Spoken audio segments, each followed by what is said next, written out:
சவுக்கு சங்கர் அவர்களுக்கு இழைக்கப்பட்ட ஒரு மிகப்பெரிய கொடுமை அப்படின்றது நம்மளை போன்ற பல யூடியூப் சேனல்களுக்கு இன்னைக்கு வந்து ஒரு மிகப்பெரிய சவால்.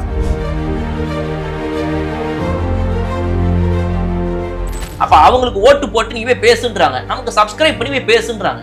பேசக்கூடாதுன்னு சொல்றதுக்கு இவங்க யாரும்? சவுக்கு சங்கர் அவர்களுக்கு இழைக்கப்பட்ட ஒரு மிகப்பெரிய கொடுமை அப்படின்றது நம்மளை போன்ற பல யூடியூப் சேனல்களுக்கு இன்னைக்கு வந்து ஒரு மிகப்பெரிய சவால். இன்னைக்கு நம்மலாம் தைரியமா 4 வார்த்தை பேசினா கூட சும்மா இருப்பா, ஏன்பா அப்படி ஏன் பயமுறுத்துறாங்க நம்மள?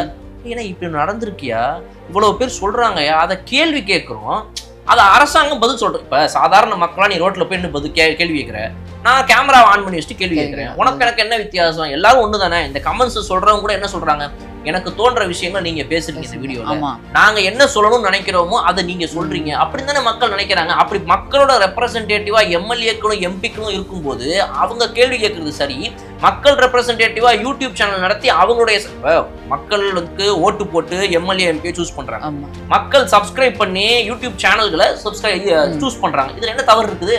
அப்ப அவங்களுக்கு ஓட்டு போட்டு நீவே பேசுன்றாங்க, நமக்கு சப்ஸ்கிரைப் பண்ணி பேசுன்றாங்க.